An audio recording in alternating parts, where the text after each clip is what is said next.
Hola, me llamo Javier de Felipe y llevo más de 40 años estudiando el cerebro, ese mundo fascinante que nos hace ser únicos.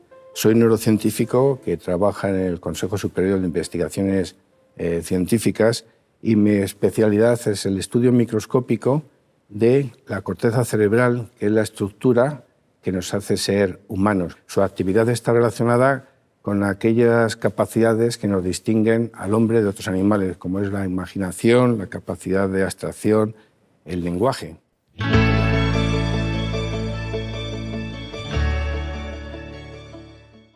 Entonces, la gran pregunta es qué es lo que nos hace ser únicos, qué es lo que tenemos en nuestro cerebro que se diferencia de otros animales. Y la otra gran cuestión es, una vez que ya conocemos cómo es la estructura del cerebro humano, es tratar de conocer cómo se altera en algunas enfermedades que afectan a millones de personas, tratar de ayudar a la sociedad, tratando de averiguar cómo se alteran esos circuitos en enfermedades como es la epilepsia o la enfermedad de Alzheimer. Y entonces esto es lo que me dedico toda mi vida, 40 años de un mundo del estudio apasionante de lo que es nuestro cerebro. Y yo aquí he venido para que me hagáis las preguntas que queráis sobre el tema.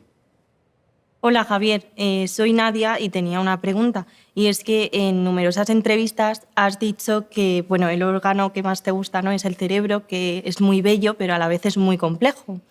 Entonces, ¿qué belleza es la que tú has encontrado, ¿no?, y qué es lo que realmente te apasiona de él?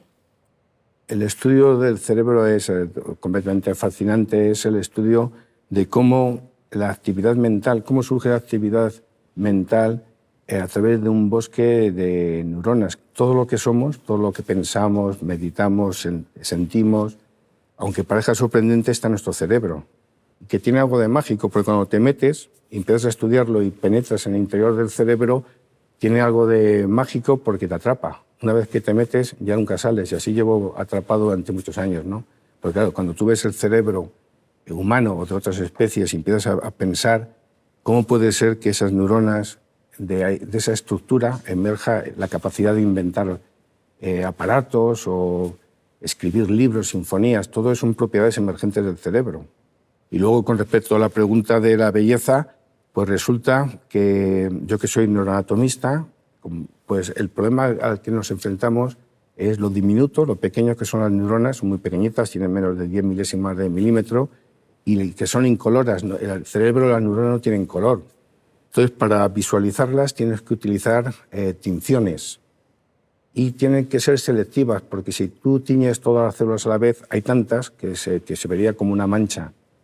Entonces se buscan tinciones de tal forma que mezclamos colores. Por ejemplo, para un tipo de proteína ponemos una tinción roja, para otro tipo una tinción verde, para otro color, y al final es una combinación de colores, y lo que uno observa en el microscopio es un mundo multicolor, maravilloso, y unas que son rojas, otras verdes, otras son ámbar, porque se mezclan, y es una maravilla. Entonces, al final, al mismo tiempo que estás estudiando cómo son las características de las células, pues estás disfrutando porque estás viendo como una obra de arte. Es como un museo formado por millones de obras de arte que son, por ejemplo, surrealistas, son impresionistas, hay muchos tipos. Entonces te lleva a la imaginación a pensar y te quedas otra vez más atrapado por la enorme belleza y de hecho, por esos motivos, durante los últimos años, cada vez son más numerosas las exposiciones sobre el cerebro.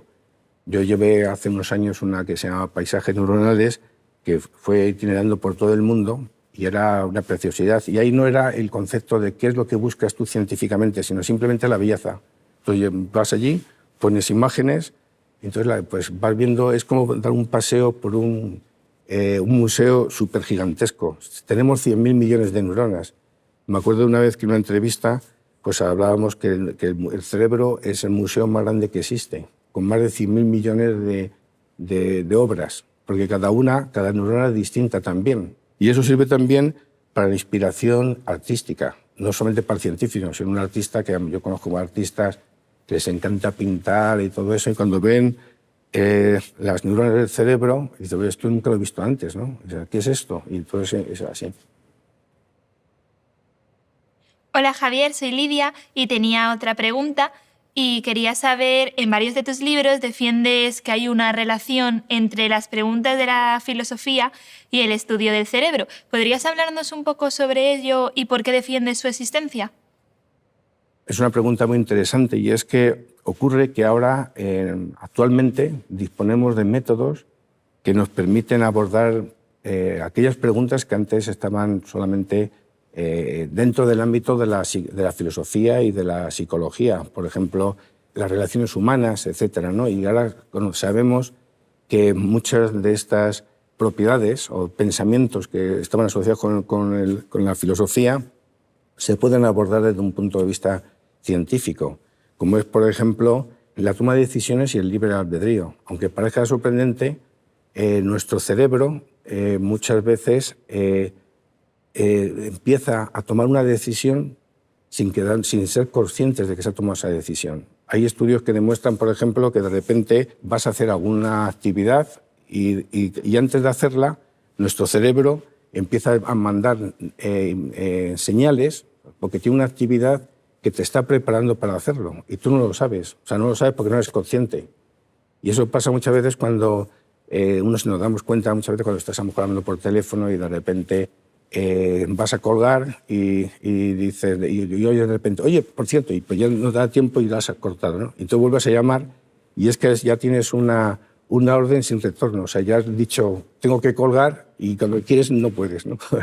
Y entonces son cosas ese tipo de cosas que muchas veces no pensamos, ¿no? Que, pues resulta que se pueden abordar desde el punto de vista científico. Decía Spinoza que el hombre cree erróneamente que es libre, porque es consciente de las decisiones que tomas. Tú te das cuenta de lo que estás haciendo. Pero, sin embargo, decía que eso es un error porque no sabes realmente por qué las tomas. O sea, haces cosas que son conscientes, pero realmente no lo sabes por qué las estás haciendo.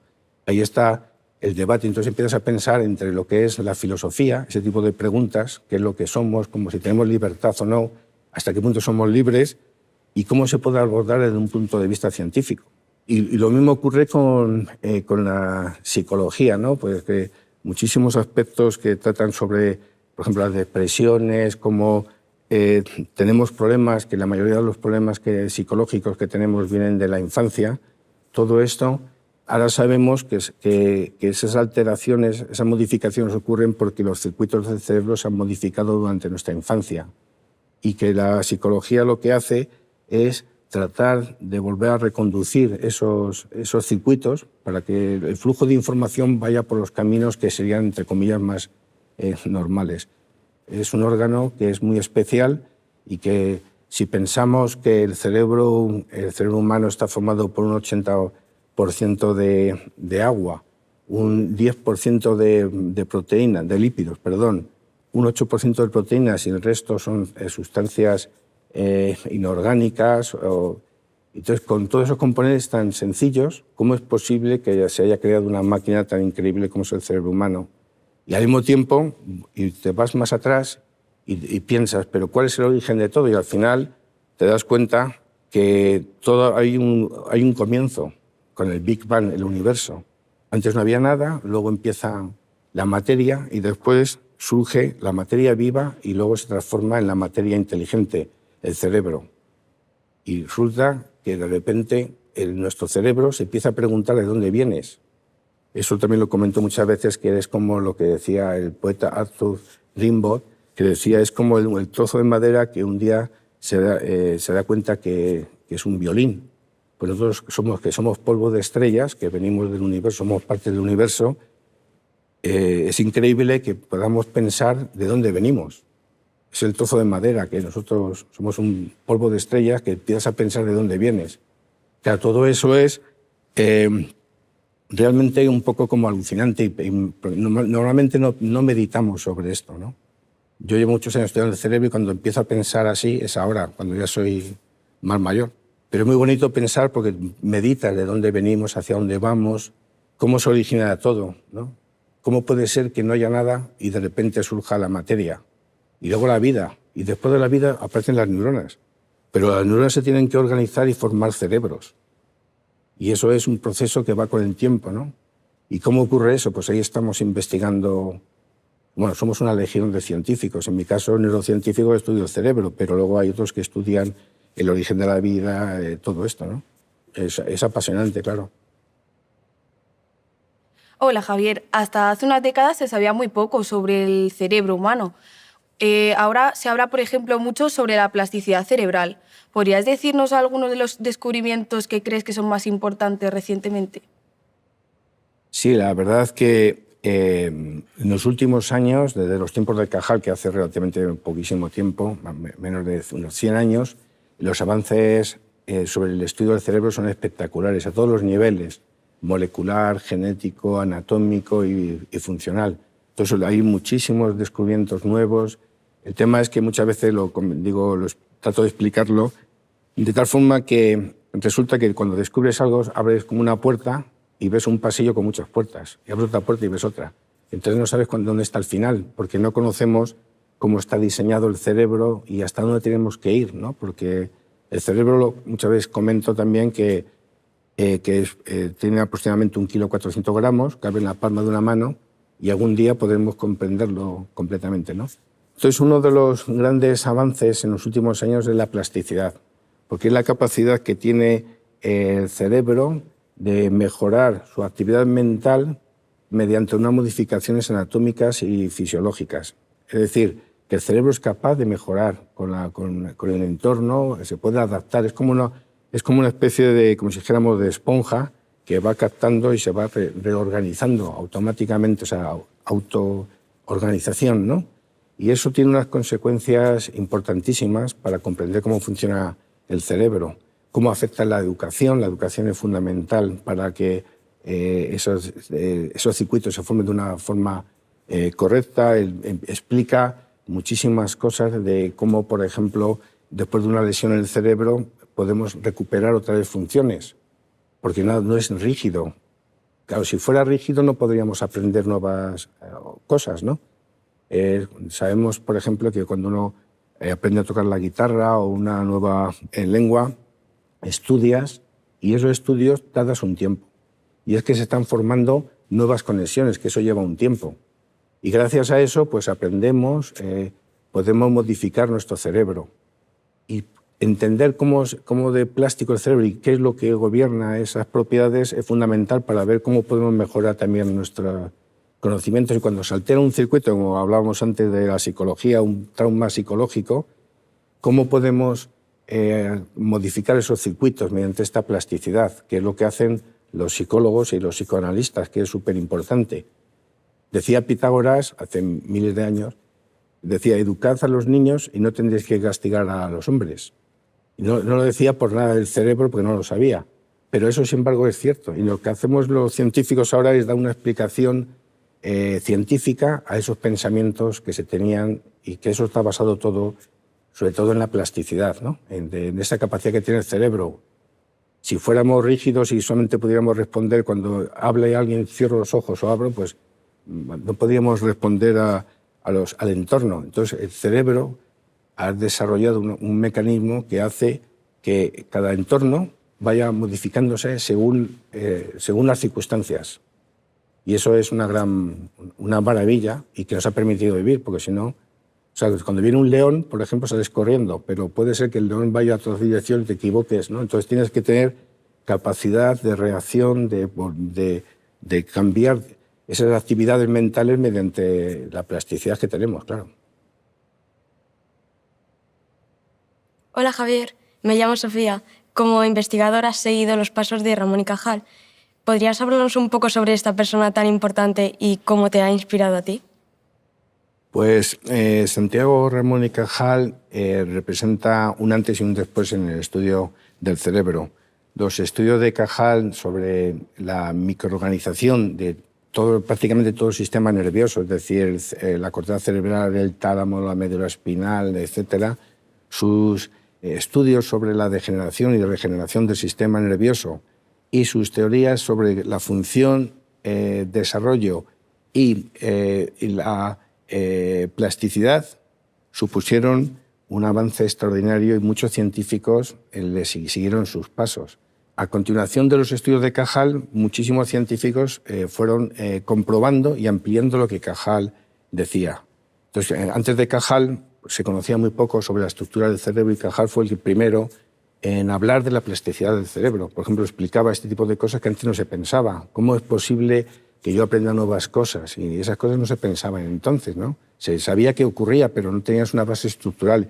Y Cajal fue el primero en hablar de hipótesis, de ideas, de experimentos, y eso representó un avance extraordinario. Y por eso se considera el padre de la neurociencia moderna. Y en mi laboratorio, pues lo que hacemos es seguimos la senda de Cajal, porque somos anatomistas, pero con técnicas mucho más sofisticadas.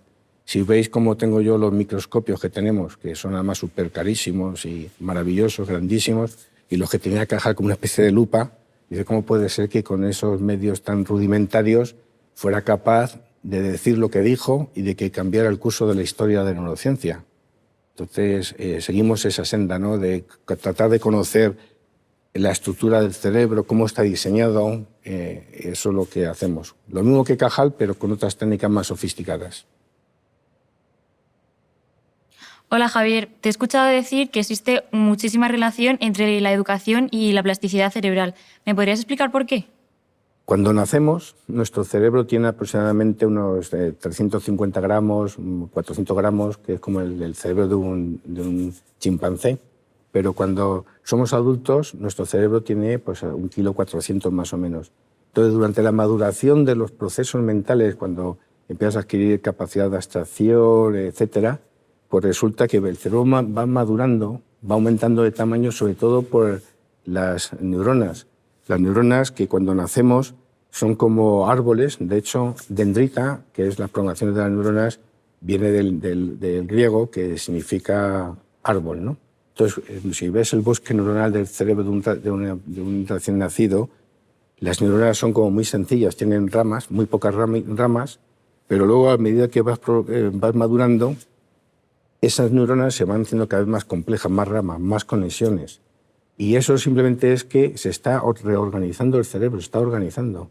Luego tengo una nietecita pequeñita, ahora que lo estoy viviendo otra vez, veo día a día cómo va aumentando las capacidades intelectuales, cognitivas, y el cerebro es el mismo. Y por eso, durante esa maduración, influye muchísimo lo que es la educación, porque tiene que ver con lo que el entorno, ¿no?